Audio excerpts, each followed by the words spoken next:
The Velociraptor, like the cake, is a lie. So, do you remember that time we ran down Oxford Road pretending to be velociraptors? We weren't being velociraptors! Because velociraptors aren't scary. Velociraptors are covered in feathers and they are 50 centimeters tall. They are considerably less exciting than Jurassic Park made out. They are not as scary as this motherfucker. Just so you know, I haven't seen Jurassic Park, and after all my research, I'm not going to. Because Jurassic Park is just wrong on so many levels. Velociraptors nor T-Rexes existed during the Jurassic period. They existed during the Cretaceous period. That's just a massive inaccuracy right there.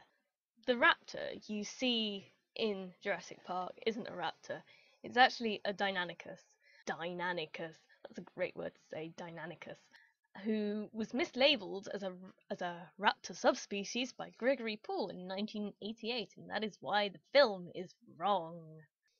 Something that I think is particularly cool is that birds descended from our friends like the Velociraptor and the Deinonychus, all these landbound dinosaurs with feathers. They didn't descend from dinosaurs. They're not dinosaurs.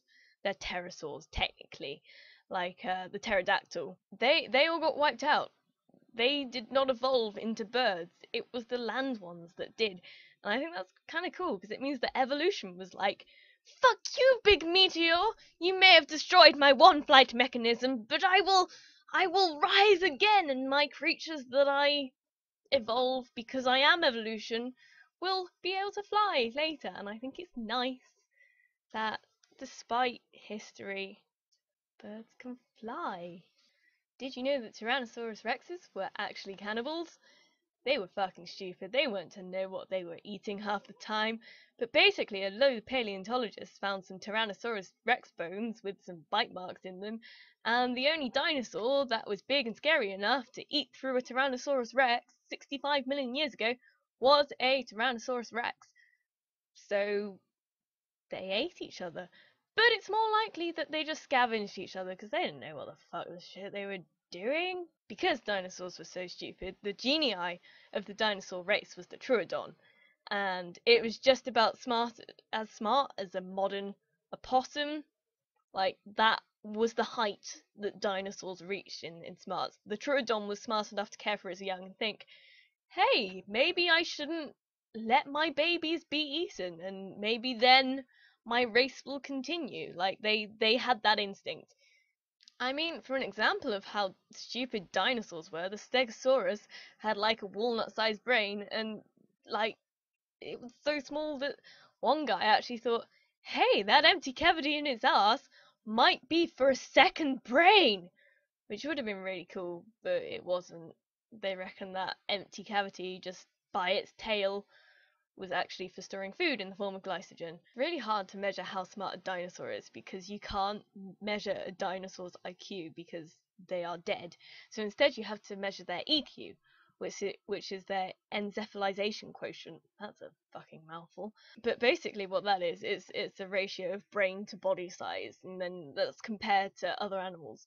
So humans, for example, have an EQ 10 times the size of that of a dinosaur, pretty much. Like, dinosaurs had EQs that were less than 1, and we have EQs of between 5 and 8, depending on how you define an EQ. So I think that's a pretty amazing thing about being a wise human, or in the Latin, a Homo sapien, because humans have existed for only 200,000 years.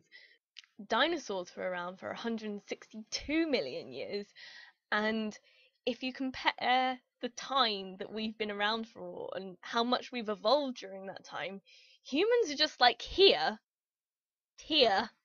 dinosaurs are like here, and that's amazing. Like, we're really smart. Like, I can communicate with you like when you're 2 hours away over the internet, which humans built. And if dinosaurs wanted to communicate that far, they would have just had to go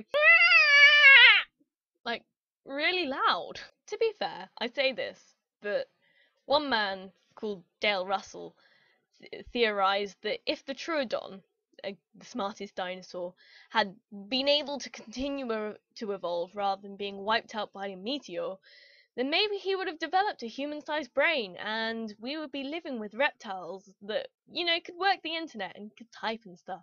Like, that'd be kind of cool if you were walking down the street and you just said hello to your dinosaur friend. However, the only way the Troodon could have actually evolved a human-sized brain was if it had a warm-blooded metabolism, which is one of the other really interesting things about dinosaurs, is paleontologists don't know whether they were warm-blooded or cold-blooded. Although most of them subscribe to the warm-blooded theory, but personally, I disagree with all the experts, which is probably not the way to go, because they are probably more likely to be right than I am, seeing as I spent like a few hours doing dinosaur research and they've spent their entire lives doing dinosaur research, but who cares?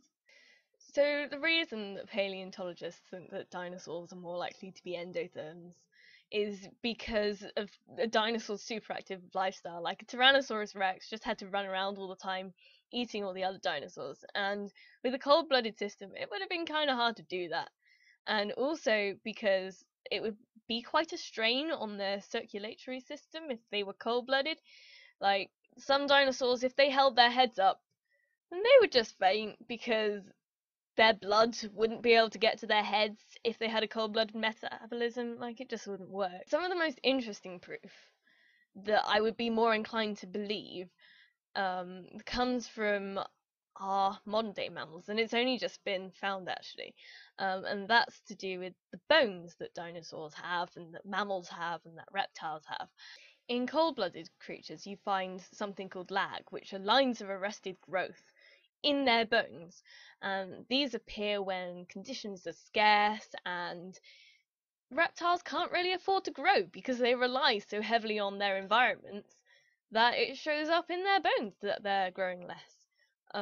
Which I think is really cool, because you can just look at the lifestyle of a reptile and be like, no, I know what time of the year these bones grew because I can see the lines of arrested growth, and that's amazing. But they thought it was only in cold-blooded creatures, but it's not. They've recently found out that mammalian hooved herbivores also get these in their bones, so that's just evidence that dinosaurs could have been warm-blooded.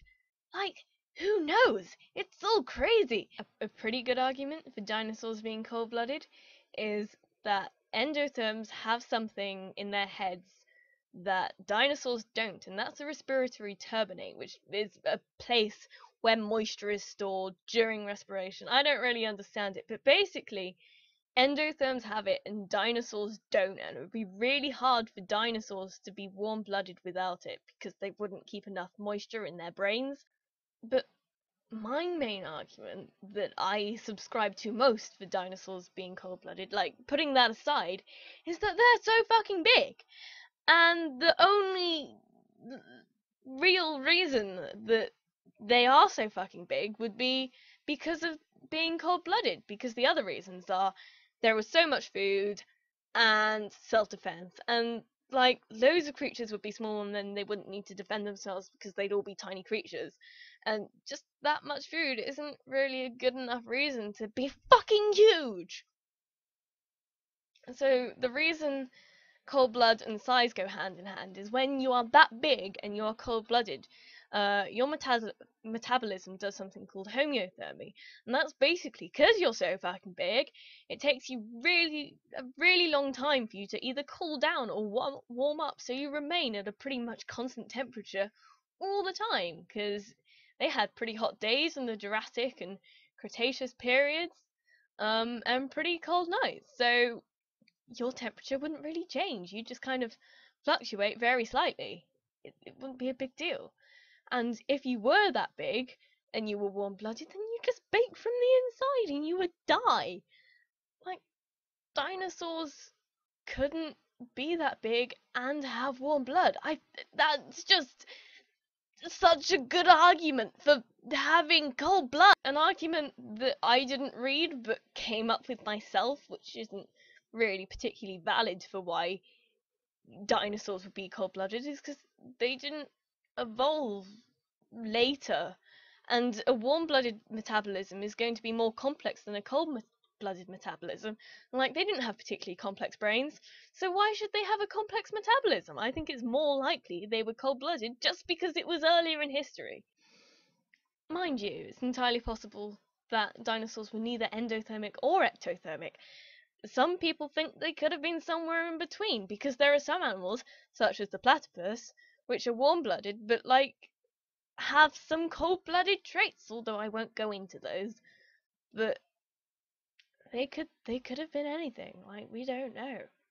It's mind-blowing. It's really cool. I think I've gone on for a bit long now, so to end my prehistoric adventure, I will end with the end of the dinosaurs' prehistoric adventures when they were hit by a fucking big meteor. How do we know that they were hit by a fucking big meteor?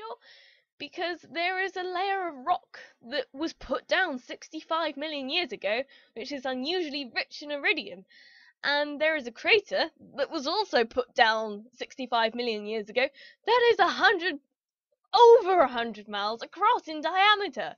And so basically the Earth was hit by this massive meteor, and a load of dust that was unusually high in iridium was thrown into the air and just coated the Earth, and all the dinosaurs were like, why is the light blocked out? I can't see the sun anymore! And then all the vegetation died because it couldn't photosynthesize, and all the dinosaurs were like, I'm so fucking hungry! And all the herbivores were like, there are no plants! And all the carnivores were like, there are no herbivores! So everything just fucking died.